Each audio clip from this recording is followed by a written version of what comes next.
Supremo Mamata Banerjee है वो एकदम करप्ट है और सत्ता का लोभी है। और हम लोग के भाषा में बात है लोभे पाप पापे मृत्यु। बनर्जी ने सिर्फ आग लगाया और उस अपने पॉलिटिकल स्वार्थ के लिए, राजनीतिक स्वार्थ के लिए वो आग लगाकर बंगाल को हमारे फैक्ट्री नहीं दी। अगर ये हो जाएगा, जिसको इस देश का संविधान में नहीं विश्वास है, नहीं रहना है, get out from the India, get out from the India.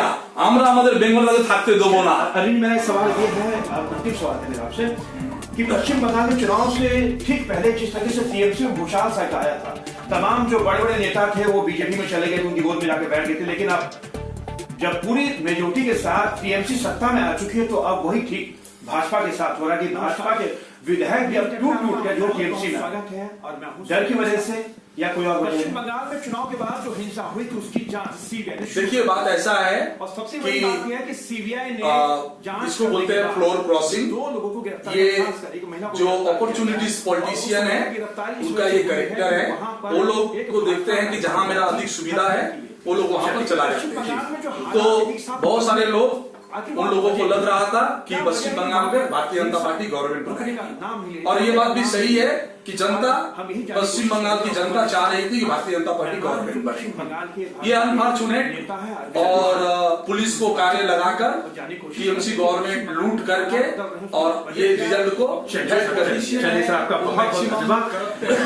ये थे भाजपा के नेता अरविंद कुमार जो हमारे साथ बातचीत करते हुए उन्होंने बेबाकी से हमारे सामने तमाम बातें रखी हैं, और जिस तरीके से हमने पश्चिम बंगाल के हालात को लेकर इनसे जो चर्चा की, इनसे जो बातचीत की, कई बातें निकलकर सामने आई है। और उन्होंने साथ ये भी कह दिया है कि जिनको डर लगता है संविधान जो नहीं मानते उनके लिए यहाँ पर कोई भी जगह नहीं है। लेकिन जिस तरह से पश्चिम बंगाल में जो चुनाव के बाद जो हालात बने हैं वो वाकई चिंताजनक है। पश्चिम बंगाल के अंदर भाजपा के कार्यकर्ताओं को निशाना बनाना वो सही नहीं है, और ममता बनर्जी कहीं ना कहीं वहां पर जो है कानून व्यवस्था संभालने के ऊपर ज्यादा से ज्यादा ध्यान देना होगा। अपने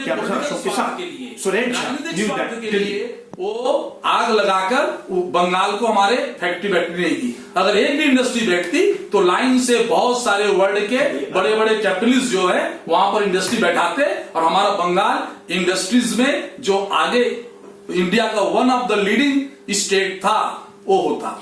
लेकिन अरविंद जी बताइए कि वहां जो हिंसा जो अभी चल रही है, जो हिंसा हो रही पश्चिम बंगाल में, इसकी वजह क्या लगती है? क्योंकि आप खुद पश्चिम बंगाल से हैं, आप खुद वहां से आए हैं, क्या वजह लगती है आपको वहां पर हिंसा होने की? देखिए इसके पीछे एक ही उद्देश्य है कि सत्ता में कायम रहना, सत्ता में बरकरार रखना। लेकिन ममता बनर्जी ने हिंसा का रास्ता लिया और हिंसा का रास्ता के माध्यम से ही सत्ता को पाया। उन्होंने हिंसा के माध्यम से ही जब सत्ता पा गया, सत्ता में बैठने के बाद वो देख रही है कि हमारा जो अपोजिशन है उसको समाप्ति कर दिया जाए, उसको हत्या कर दिया जाए, ताकि वो लोग हमारे विरुद्ध में ना ही आंदोलन करेंगे, न रहेगा बांस न बजेगी बंसुरी। अच्छा अरविंद जी बताइए कि जिस तरीके से पश्चिम बंगाल में भाजपा कार्यकर्ताओं को जो निशाना बनाया जा रहा है, उनकी हत्याएं की जा रही है, क्या कहेंगे इस वक्त? देखिए भाजपा के जो कार्यकर्ता हैं वो राष्ट्र हित में कार्य करते हैं, और हमारी जो वहां टीएमसी गवर्नमेंट है वो सत्ता के लिए राष्ट्र को बेच दी है। आज इसका ही कारण से पश्चिम बंगाल जल रहा है और इस देश के लिए चिंता का विषय है, गंभीर चिंता का विषय है, क्योंकि बंगाल में कई राज्य ऐसे हो गए हैं जहां पर देश विरोधी क्या एक्टिविटी का अखाड़ा है, फील्ड है। अरविंद जी क्या वाकई पश्चिम बंगाल के अंदर अजीब सा माहौल, डर का माहौल बन गया, खासकर जिस तरीके से भाजपा कार्यकर्ताओं को, भाजपा नेताओं को निशाना बनाया जा रहा है, तो क्या वाकई वहां पर जो एक भय का माहौल बनता जा रहा है?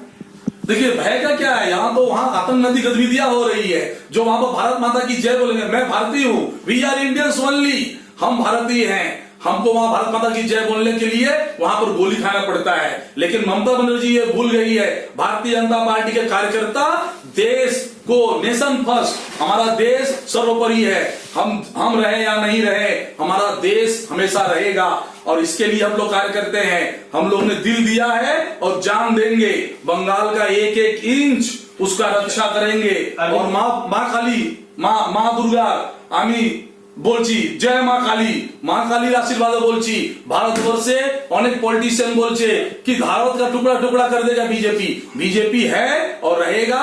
भारत का एक इंच जमीन আমাদের বাংলার প্রতিটি ডিস্ট্রিক্টে এক ইঞ্চ জমি কেউ আলাদা করতে পারবে না। যে এই জিনিসগুলো ভাবছে कि আমরা দেশকে টুকরো করে দেবো ऑन द नेम ऑफ धर्म, धर्म के आधार पर हम लोग को पार्टीशन हो गया। हमारी मजबूरी थी, हम लोग गवर्नमेंट नहीं थे, ब्रिटिश थी, इसलिए पार्टीशन हो गया। लेकिन अब देश का एक इंच भी पार्टीशन नहीं होगा। जो लोग सोचते हैं, डर दिखाते हैं कि देश का टुकड़ा हो जाएगा, जिसको इस देश के संविधान में नहीं विश्वास है, नहीं रहना है, get out from the India, get out from the India. আমরা আমাদের বেঙ্গলকে থাকতে দেবো না। अरविंद, मेरा सवाल ये है, अंतिम सवाल है मेरा आपसे, कि पश्चिम बंगाल में चुनाव से ठीक पहले जिस तरह से टीएमसी में भूचाल सा आया था, तमाम जो बड़े बड़े नेता थे वो बीजेपी में चले गए थे, उनकी गोद में जाके बैठ गए थे। लेकिन अब जब पूरी मेजोरिटी के साथ टीएमसी सत्ता में आ चुकी है, तो अब वही ठीक भाजपा के साथ हो रहा है कि भाजपा के विधायक भी अब टूट टूट कर जो है टीएमसी में आ रहे हैं। डर की वजह से या कोई और वजह है? देखिए, बात ऐसा है कि इसको बोलते हैं फ्लोर क्रॉसिंग। ये जो अपॉर्चुनिटीज पॉलिटिशियन है, उनका ये कैरेक्टर है। वो लोग को देखते हैं कि जहां मेरा अधिक सुविधा है, वो लोग वहां पर चला जाते हैं। तो बहुत सारे लोग, उन लोगों को लग रहा था कि पश्चिम बंगाल में भारतीय जनता पार्टी गवर्नमेंट बनाएगी, और ये बात भी सही है कि जनता, पश्चिम बंगाल की जनता चाह रही थी कि भारतीय जनता पार्टी गवर्नमेंट बने। ये अनफॉर्चुनेट और पुलिस को कार्य लगाकर टीएमसी गवर्नमेंट लूट करके और ये रिजल्ट को ठप कर दी है। चलिए सर, आपका बहुत बहुत धन्यवाद। ये थे भाजपा के नेता अरविंद कुमार, जो हमारे साथ बातचीत करते बड़ी इन्होंने बेबाकी से हमारे सामने तमाम बातें रखी हैं, और जिस तरीके से हमने पश्चिम बंगाल के हालात को लेकर इनसे जो चर्चा की, इनसे जो बातचीत की, कई बातें निकलकर सामने आई है। और उन्होंने साफ ये भी कह दिया है कि जिनको डर लगता है, संविधान जो नहीं मानते, उनके लिए यहाँ पर कोई भी जगह नहीं है। लेकिन जिस तरीके से पश्चिम बंगाल में जो चुनाव के बाद जो हालात बदले हैं, वो वाकई चिंताजनक है। पश्चिम बंगाल के अंदर भाजपा के कार्यकर्ताओं को निशाना बनाना वो सही नहीं है, और ममता बनर्जी को कहीं ना कहीं वहां पर जो है कानून व्यवस्था संभालने के ऊपर ज्यादा से ज्यादा ध्यान देना होगा। क्या अशोक के साथ सुरेश झा, न्यूज़ 8 दिल्ली।